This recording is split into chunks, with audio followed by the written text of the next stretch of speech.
Hello and welcome to SPMIS Academy. Today we'll analyze important newspaper articles of 31st July 2024. Please note you can download the PDF version of today's newspaper analysis by clicking the link given in the comment section. This is the list of the topics that we will be covering from today's newspaper. The first article is about Quad's Foreign Minister's Declaration. This topic is important from our syllabus GS paper to international relations point of view. सबसे पहले इस group quad के बारे में समझते हैं। देखिए, 4 देशों की ये ग्रुप है जिसका नाम है क्वाड। इसमें है the US, India, Australia and Japan. Collectively these countries have made a forum जिसका नाम है क्वाड ग्रुप। अगर क्वाड ग्रुप के शुरुआत की बात की जाए, ओरिजिन की बात की जाए, तो सबसे पहले क्वाड ग्रुप का सजेशन आया आफ्टर 2004 सुनामी।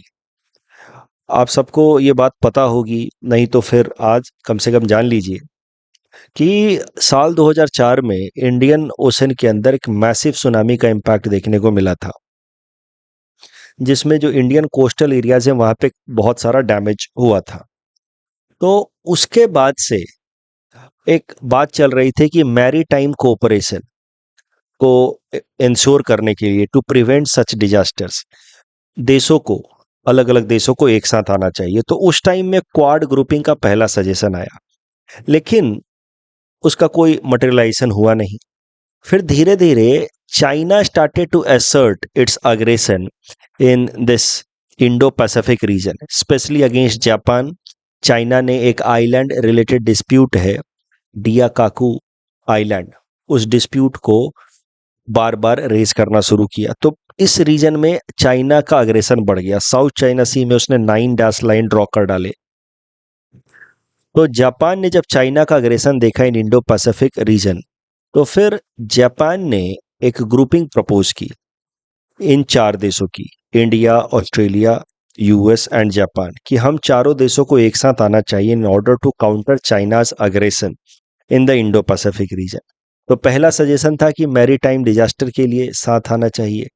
उस टाइम में भी फॉर्मल फॉर्मेशन नहीं हुआ क्वाड का।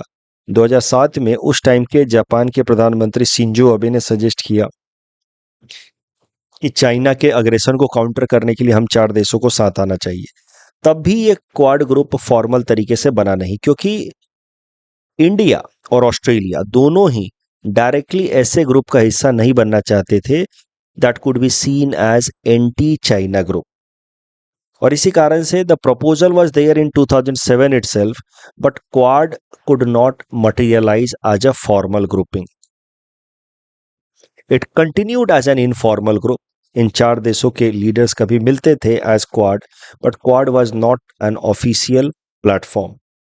फिर साल 2020 पैंडेमिक ईयर में चाइना का सॉफ्ट पावर काफी डिमिनिश हुआ, क्योंकि बहुत सारे देशों ने पैंडेमिक के पीछे चाइना के इररिस्पॉन्सिबल बिहेवियर को जिम्मेदार ठहराया। कुछ लोगों ने तो कई सारी कॉन्स्पिरेसी थ्योरीज दी कि चाइना ने जानबूझ करके ऐसा किया है। बाकियों ने कहा कि चाइना ने टाइम बाउंड मैनर में दुनिया को सही इंफॉर्मेशन नहीं पहुंचाया। तो whatever the reason might be, but 2020 में during the pandemic year China lost its soft power to great extent. और भारत और ऑस्ट्रेलिया जैसे देशों के साथ चाइना के रिलेशंस खराब भी हुए, क्योंकि साल 2020 लॉकडाउन के टाइम में आपको याद होगा कि गलवान वैली कॉन्फ्लिक्ट हुआ था भारत और चाइना के सोल्जर्स के बीच में, जिसमें 20 इंडियन सोल्जर्स वेर मार्टायर्ड। तो गलवान वैली कॉन्फ्लिक्ट के बाद इंडिया और चाइना के रिलेशंस पूरी तरह से खराब हो गए। 2020 में ही ऑस्ट्रेलिया ने डिमांड रखी ग्लोबल प्लेटफॉर्म्स पे कि एक इंडिपेंडेंट इन्वेस्टिगेशन होनी चाहिए regarding origin of the pandemic, Covid pandemic. China को ऐसा लगा कि Australia is accusing China of starting this pandemic, और चाइना ने 20 पॉइंट का लेटर लिखा ऑस्ट्रेलिया को, threatening Australia in different manners, कि हमारे यहाँ से जितने स्टूडेंट्स आपके यहाँ पढ़ने जाते हैं हम सबको रोक देंगे, आपका फॉरेक्स अर्निंग खराब कम हो जाएगा, हम आपके साथ ट्रेड बंद कर देंगे, जिससे आपकी इकोनॉमी को बहुत नुकसान होगा। तो just for demand of investigation regarding origin of the pandemic, China wrote an open letter, 20-point letter threatening Australia. Naturally, it did not went well to the Australian leaders, और ऑस्ट्रेलिया ने भी फैसला किया कि अब हम लोग एंटी चाइना स्टैंस मेंटेन करेंगे। तो Galwan valley incident with India and Australia को यो 20 पॉइंट ओपन थ्रेटनिंग लेटर। और इसके बाद यूएस और जापान तो पहले से चाहते ही थे कि एक क्वाड ग्रुप बने चाइना के एग्रेशन को काउंटर करने के लिए इन द इंडो पैसिफिक रीजन। तो वैसा ही हुआ और क्वाड ग्रुप फॉर्मली बन गया और 4 देशों ने फॉर्मली अनाउंस किया कि there will be a grouping Quad, जिसमें एनुअल मीटिंग होगी between head of the states. उसके अलावा अलग अलग लेवल पे, जैसे फॉरेन मिनिस्टर्स के लेवल पे या कॉमर्स सेक्रेटरीज या कॉमर्स मिनिस्टर्स के लेवल पे मीटिंग्स होंगी in order to develop further multilateral cooperation between these 4 countries. इस तरीके से Quad group was formally created in year 2021। इसी क्वाड ग्रुप से रिलेटेड करंट डेवलपमेंट है। क्वाड ग्रुप के जो फॉरेन मिनिस्टर्स हैं या सेक्रेटरीज हैं, जैसे यूएस के अंदर मिनिस्टर ना होकर के सेक्रेटरी ऑफ स्टेट होते हैं, जापान के और ऑस्ट्रेलिया के जो काउंटर पार्ट्स हैं हमारे फॉरेन मिनिस्टर एस जयशंकर साहब के, ये सारे लोगों की हाल फिलहाल में मुलाकात हुई है। तो फॉरेन मिनिस्टर्स आप कह सकते हैं collectively of the 4 quad Nations, वैसे यूएस के अंदर होते हैं सेक्रेटरी ऑफ स्टेट। तो foreign ministers of different states of Quad have united and they have released a concerted declaration.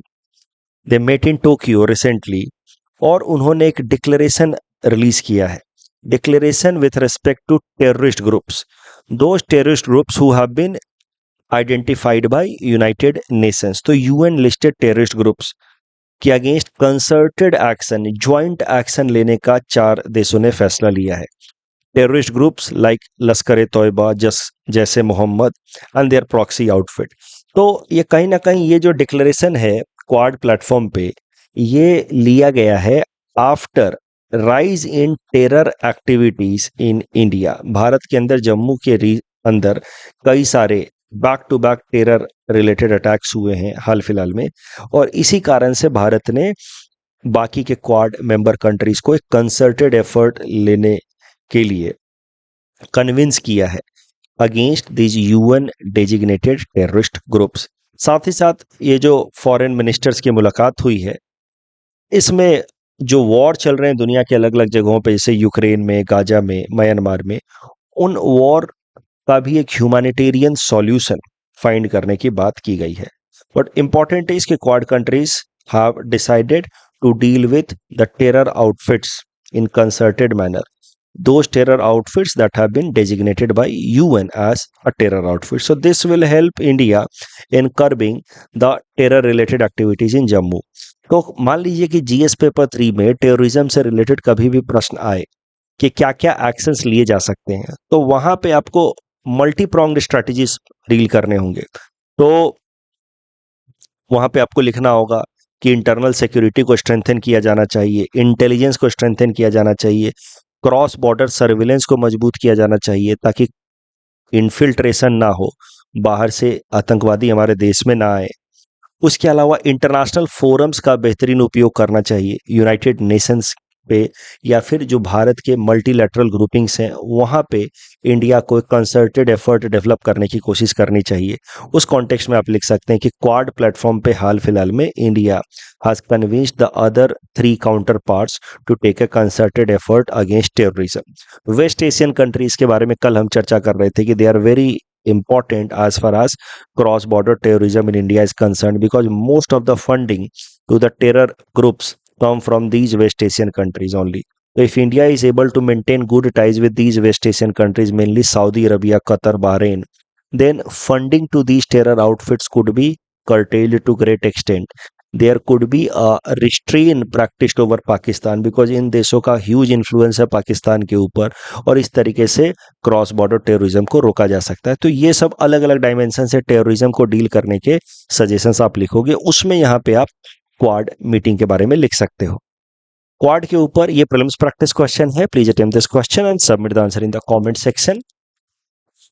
Quad के ऊपर ऐसा मेंस में क्वेश्चन पूछा जा सकता है, तो थोड़ा सा हिंट्स आपको पढ़ना पड़ेगा इसमें। कई सारी चीज़ें तो मैंने आपको बता भी दी कि कैसे क्वाड की शुरुआत हुई, बट इस सवाल को आंसर करने के लिए थोड़ा सा आप हिंट्स पढ़िए फिर इस क्वेश्चन को अटेम्प्ट कीजिए, तो दैट वुड बी बेटर। ये जो फैक्ट्स हैं infrastructure related, blue dot network या क्वाड वैक्सीन पार्टनरशिप, ये सब आपको पता नहीं होगा क्यू चैम्प, ये पढ़ लीजिए, उसके बाद आंसर को डेवलप करने की कोशिश कीजिए। The next article is about lithium reserve of Jammu and Kashmir. This topic is important from our syllabus GS paper 3 Indian economy point of view. देखिए लिथियम किस काम आता है पहले वो समझते हैं। लिथियम का जो सबसे महत्वपूर्ण उपयोग है वो है with respect to development of rechargeable batteries. तो लिथियम आयन बैटरीज होते हैं वो रिचार्ज किए जा सकते हैं बार बार। लिथियम का जो कैथोड होता है, आपको पता है कि किसी भी बैटरी के दो एंड होते हैं, कैथोड एंड एनोड। तो ये जो कैथोड एंड होता है वो बनता है लिथियम मेटल ऑक्साइड से, इसको बार बार रिचार्ज किया जा सकता है, and that makes lithium an indispensable metal in current time. क्योंकि रिचार्जेबल बैटरी चाहिए for equipments like laptop, mobile phone, electric vehicles. तो इस कारण से आप कह सकते हैं कि लिथियम एक क्रिटिकल मिनरल है। One of the most important mineral is lithium in current times, क्योंकि इससे रिचार्जेबल बैटरीज बनती है। प्रॉब्लम क्या है कि China dominates in lithium ion battery market. India does not want to remain heavily dependent upon China. Under Atmanirbhar Bharat Abhiyan, India is exploring different possibilities to reduce its dependence over China. उस context में भारत के अंदर भी lithium minerals की exploration and extraction करने की कोशिश की जा रही है। उसके अलावा जो लिथियम रिच कंट्रीज हैं, ये 3 देश काफ़ी ज़्यादा लिथियम रिच कंट्रीज हैं, साउथ अमेरिकन कंट्रीज, इनको ABC नाम से याद कर लीजिए, Argentina, Bolivia and Chile. They are also known as lithium triangle countries. तो इन लिथियम ट्रायंगल कंट्रीज के साथ इंडिया कॉन्ट्रैक्ट साइन करने की कोशिश कर रहा है in order to go for joint exploration and extraction. Australia के साथ भी इस तरीके के कॉन्ट्रैक्ट हमने साइन किए हैं। तो चाइना के ऊपर हम अपनी डिपेंडेंस रिड्यूस करना चाहते हैं, इसलिए डोमेस्टिक एक्सप्लोरेशन भी कर रहे हैं, इंटरनेशनल कोलैबोरेशन भी एक्सप्लोर कर रहे हैं। अब पिछले साल एक इंपॉर्टेंट डेवलपमेंट हुआ इस डायरेक्शन में। जियोलॉजिकल सर्वे ऑफ इंडिया ने लगभग 5.9 मिलियन टन्स का लिथियम रिजर्व फाइंड आउट किया in Reasi district of Jammu and Kashmir. It was the first significant discovery of lithium in India. उसके अलावा थोड़े बहुत स्मॉल रिजर्व्स कर्नाटका में, छत्तीसगढ़ में, मणिपुर में भी मिले हैं, जैसे मणिपुर के कामजोंग डिस्ट्रिक्ट में, छत्तीसगढ़ के कोरबा डिस्ट्रिक्ट में। लेकिन ये जो न्यूज़ आई थी रियासी डिस्ट्रिक्ट ऑफ जम्मू कश्मीर से, it was a big news कि 5.9 मिलियन टन्स का लिथियम रिजर्व है most probably in Reasi district of Jammu and Kashmir. और सडनली इंडिया, जहाँ पे लिथियम रिजर्व्स लगभग ना के बराबर थे, एकाएक से India came at rank 7 as far as lithium reserves are concern, कि दुनिया में हमारी रैंक 7वीं नंबर पे आ गई लिथियम रिजर्व्स के मामले में। सबसे ऊपर है बोलीविया, फिर अर्जेंटीना, फिर US, Chile, Australia, China. China के पास रिजर्व भले कम होगा लेकिन चाइना का प्रोडक्शन काफ़ी ज़्यादा है, एक्सट्रैक्शन एंड प्रोडक्शन काफ़ी ज़्यादा है, और लिथियम बेस्ड जो बैटरीज हैं उसके प्रोडक्शन में चाइना इज ए लीडर। तो ये जो रियासी डिस्ट्रिक्ट में लिथियम रिजर्व्स को जो हमने डिस्कवर किया था, that was a great news. It was expected कि it will reduce our over dependence on China, which is important considering the hostile political climate. But अब करंट न्यूज़ क्या सामने आ रही है कि ये जो रियासी डिस्ट्रिक्ट से लिथियम हमने एक्सट्रैक्ट किया है, जो मिनरल्स, उस मिनरल को जब ऑक्शन पे रखा गया, मतलब प्राइवेट कंपनियों के लिए खरीदने के लिए जब उसको अवेलेबल कराया गया थ्रू ऑक्शन, ऑक्शन मतलब जहां प्राइवेट कंपनियां आती हैं, बोली लगाती हैं और मिनरल्स को खरीदती हैं, तो ऑक्शन में सफिशिएंट नंबर ऑफ बिड्स आए ही नहीं। Private players are not showing interest in buying the lithium reserve of Reasi district. Insufficient investor interest. मार्च महीने में पहली बार बिडिंग के लिए ओपन किया गया लिथियम रिजर्व को, कोई भी बिडर आया ही नहीं। अभी हाल फिलहाल में जुलाई में किया गया, फिर भी सफिशिएंट नंबर ऑफ इंटरेस्ट नहीं दिखाए प्राइवेट इन्वेस्टर्स ने, इस कारण से फिर से बिडिंग नहीं हुई। क्या प्रॉब्लम सामने आ रही है? सामने आ रही है the problem regarding the mineral reporting standards. पूरे डेटा सामने नहीं रखे गए हैं। प्राइवेट एंटिटीज के कि एग्जैक्टली क्या क्वालिटी है इस रियासी मिनरल्स की, लिथियम मिनरल्स की। देखिए, आप समझिए, मिनरल और ओर्स के बीच का अंतर, एक होता है मेटल। फॉर एग्जांपल हम बात कर लें एल्यूमिनियम की, तो एल्यूमिनियम का कई सारी चीजों में इस्तेमाल किया जा सकता है, वायर बनाने से लेकर के उसका यूटेंसिल्स में काम हो सकता है। अब एल्यूमिनियम जो है वो एक मेटल है, बट वो नेचुरल फॉर्म में अलग अलग इम्प्यूरिटीज के साथ रहता है, कलेक्टिवली उसको कहा जाएगा मिनरल्स। उसके साथ सैंड सिल्ट भी रहेगा, एल्युमिनियम ऑक्साइड फॉर्म में रहेगा, मेनली ऑक्सीजन के साथ रिएक्शन करके, और सैंड सिल्ट तो रहेंगे ही साथ में, तो उसको कहा जाता है मिनरल्स।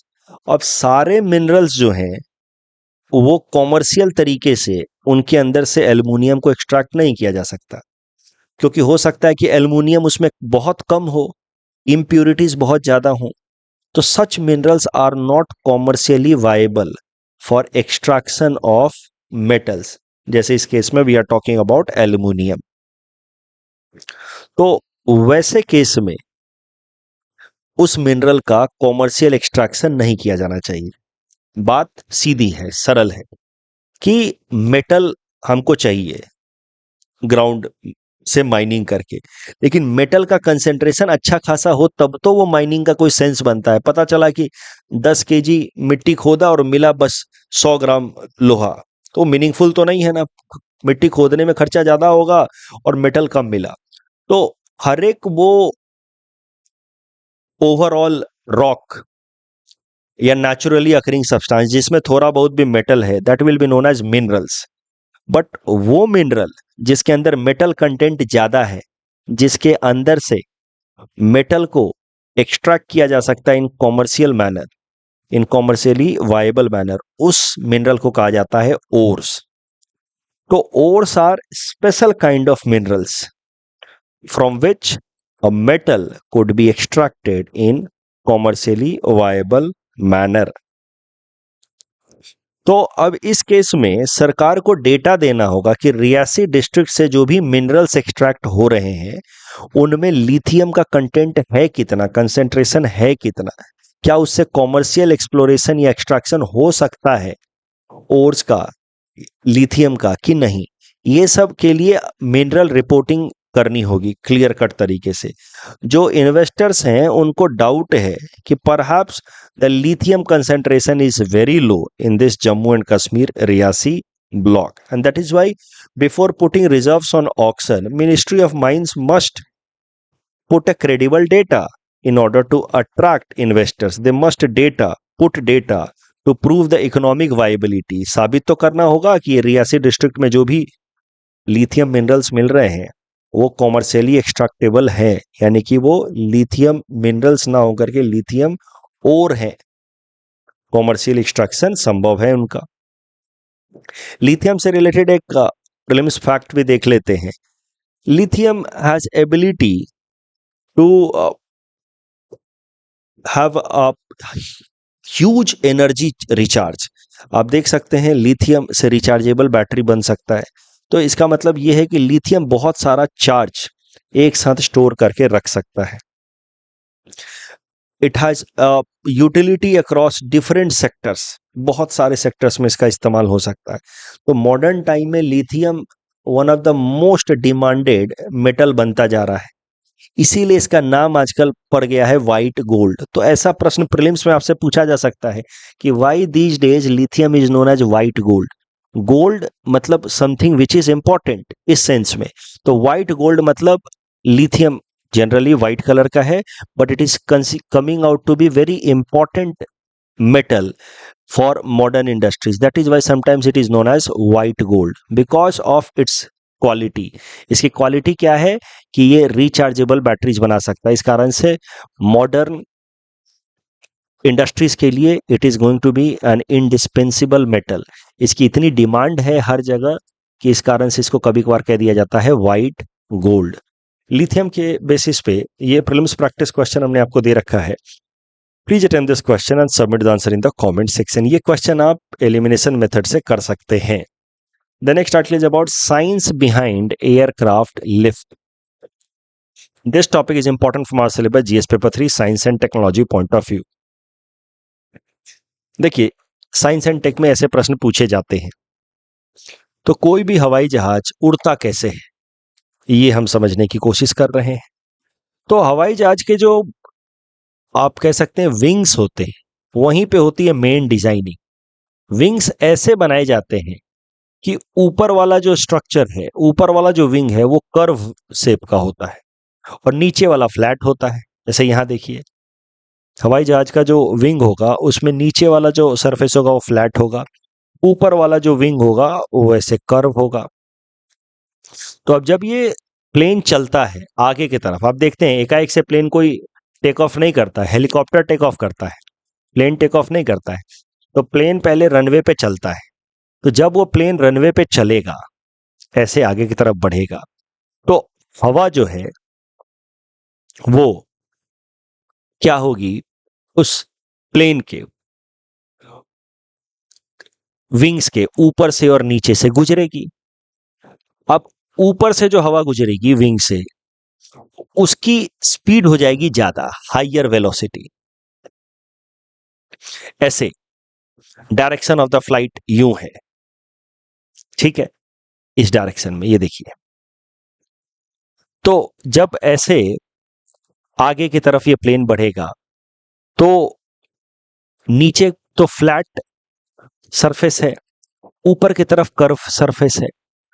तो जो कर्व वाला एरिया है वहां पे velocity of the air will be high, जबकि नीचे जो फ्लैट एरिया है वहां पे velocity of the air will be low velocity.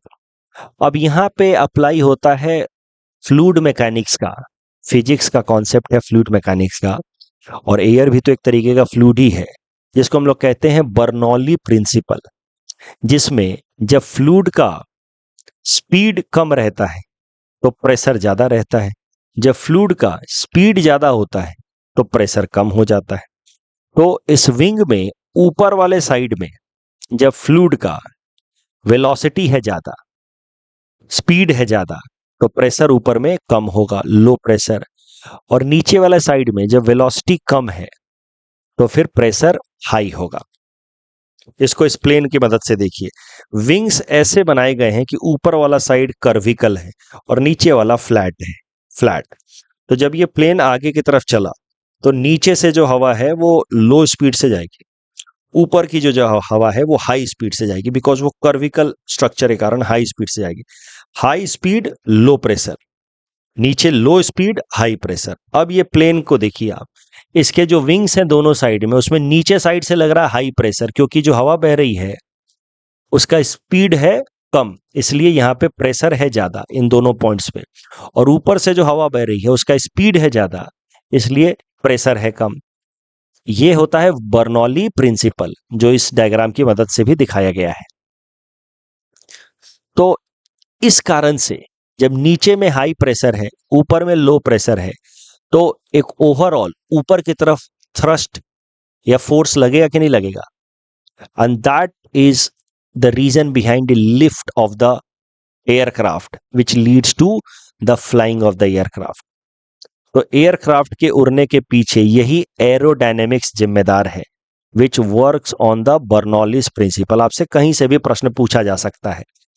ऐसे विंग्स चलेंगे आगे की तरफ, ऊपर की हवा तेज, नीचे की हवा स्लो, वेलोसिटी लो। क्यों? क्योंकि नीचे का जो स्ट्रक्चर है वो फ्लैट है, तो यहाँ पे कोई रेजिस्टेंस नहीं मिल रहा है, यहाँ पे एक रेजिस्टेंस मिल रहा है, इसलिए ऊपर की तरफ हवा जो है हाई स्पीड से ऊपर जाएगी, हवा को काटते हुए ये ऊपर जाएगा।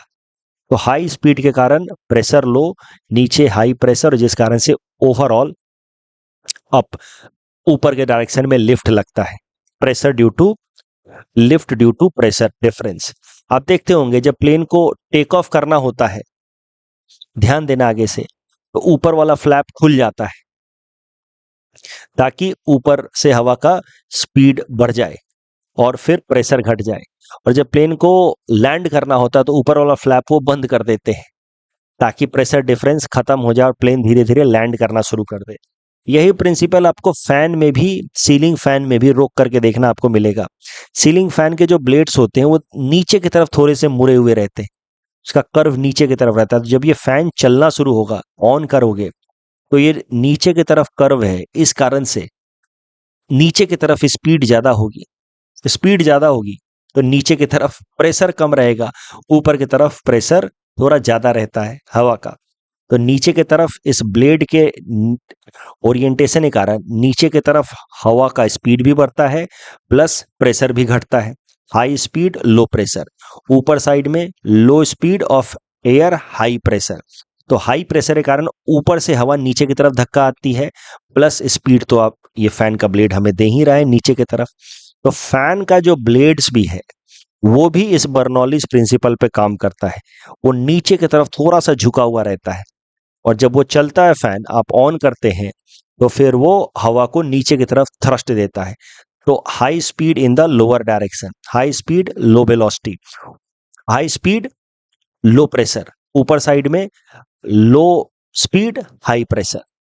तो आपसे ये भी पूछा जा सकता है कि जो सीलिंग फैन है उसके ऊपर वाले साइड में प्रेशर हाई होगा कि low? Answer would be high pressure because of Bernoulli's principles. ऐसा कुछ दिखता है। जब प्लेन आगे की तरफ चलेगा तो ऊपर की तरफ हवा जो आएगी उसकी स्पीड ज्यादा होगी, इस कारण से प्रेशर कम होगा। Higher speed lower pressure. अब क्या न्यूज निकल करके आ रहा है कि लेह रीजन में, लेह और लद्दाख रीजन में बहुत सारे फ्लाइट्स कैंसिल हो रहे हैं। क्यों कैंसिल हो रहे हैं? क्योंकि वहां पे हाई टेम्परेचर होने के कारण एयर की डेंसिटी काफी कम हो गई।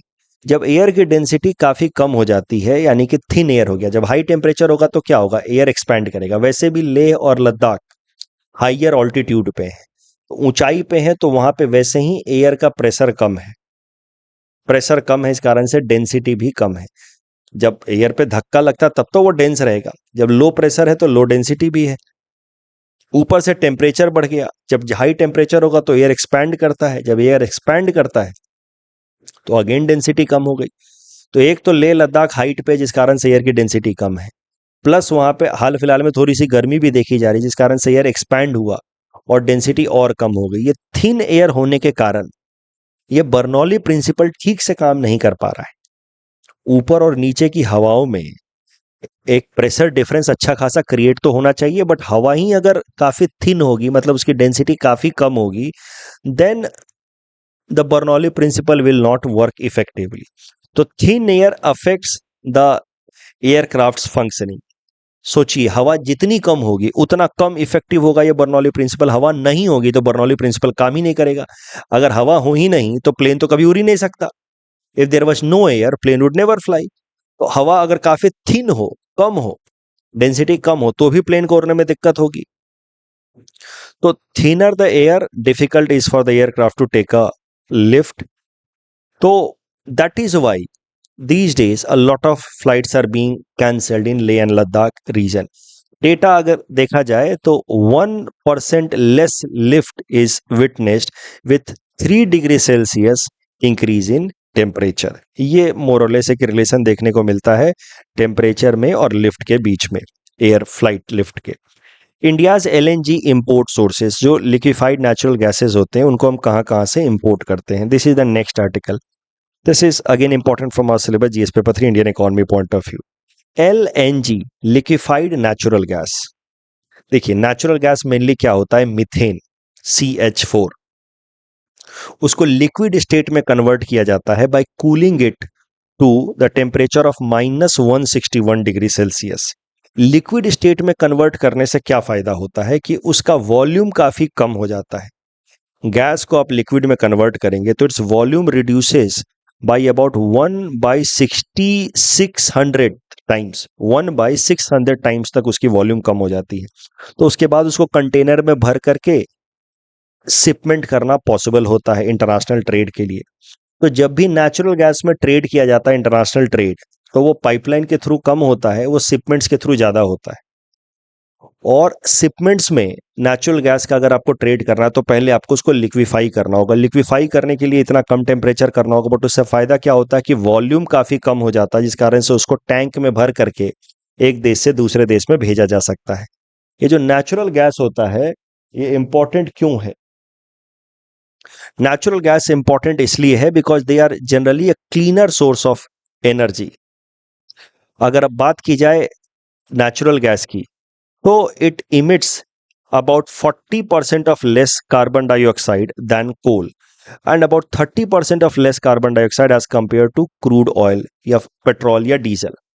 तो जितने भी फॉसिल फ्यूल्स हैं उनके तुलना में LNG is a cleaner source of energy. इसी कारण से माना जाता है कि liquefied natural gas can address the problem of energy trilemma. Energy trilemma याद रखिए, अफोर्डेबल एनर्जी मतलब चीपर एनर्जी भी हमको चाहिए, secured permanent source of energy भी चाहिए, क्योंकि जो सोलर एनर्जी है, विंड एनर्जी है, यानी कि रिन्यूएबल सोर्सेज ऑफ एनर्जी, एक तो वो कॉस्टली हैं, इस कारण से उनकी अफोर्डेबिलिटी का प्रॉब्लम है, और उनका ऐसा सस्टेनेबल सप्लाई भी नहीं है। आपको सीजन पे डिपेंड करना होगा। रेनी सीजन में फिर सोलर एनर्जी आप प्रोड्यूस नहीं कर पाओगे, बहुत बार जब विंड नहीं चल रही होती तो विंड एनर्जी नहीं प्रोड्यूस कर पाओगे। तो ये सब एनर्जी से रिलेटेड कंसर्न्स हैं। साथ ही साथ इमिशंस भी कम करने हैं, ग्रीन हाउस गैस इमिशंस भी कम करने हैं।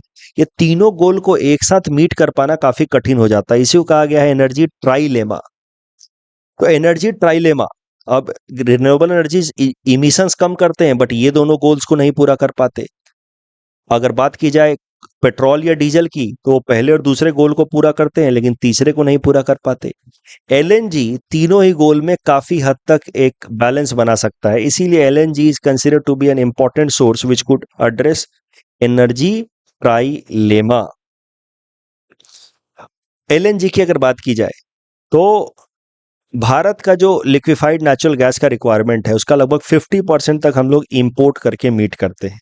तो we are heavily dependent upon import. Overall Bharat दुनिया का चौथा सबसे बड़ा देश है as far as LNG import is concern. Bharat का जो सबसे बड़ा सप्लायर है LNG का वो है कतार। पिछले 5 साल से Qatar has been largest supplier of LNG for India. Recently news क्या थी कि America, the US has become second largest LNG supplier for India, overtaking UAE. Otherwise जो गल्फ कोऑपरेशन काउंसिल वाले कंट्रीज हैं, GCC कंट्रीज, जैसे UAE, Qatar, Bahrain, Saudi Arabia, ये सब, Kuwait, Oman, ये सारे देश GCC कंट्रीज कहे जाते हैं, गल्फ कोऑपरेशन कंट्रीज। इसमें ईरान नहीं आता है। ये सारे देश जो हैं वो भारत के लिए इंपॉर्टेंट LNG के सप्लायर्स हैं सो फार, बट अभी हाल फिलहाल में UAE को सरपास करके अमेरिका दूसरे नंबर पे आ गया। इस टॉपिक के बेसिस पे प्रीलिम्स प्रैक्टिस क्वेश्चन हमने आपको दे रखा है। Please attempt this question and submit the answer in the comment section. Lok Adalat से रिलेटेड पूछा गया कि कौन सा स्टेटमेंट इनकरेक्ट है। All the statements are correct. Lok Adalat का फैसला बाइंडिंग है, लेकिन फैसले के खिलाफ आप अपील नहीं कर सकते, लेकिन आप नया लिटिगेशन जरूर फाइल कर सकते हैं, नया केस जरूर कर सकते हैं। अब वो कोर्ट के ऊपर है कि आपके नए केस को एक्सेप्ट करे या ना करे। आप नए तरीके से उसको लिटिगेशन फाइल करें और कोर्ट चाहे तो एक्सेप्ट भी कर सकते हैं। इस कारण से तीसरा स्टेटमेंट भी करेक्ट है। और टाइगर रिजर्व सबसे ज्यादा जो बड़ा क्रिटिकल टाइगर हैबिटेट है वो है नागार्जुन सागर श्रीशैलम का। That's all from our side for today. Thanks for watching.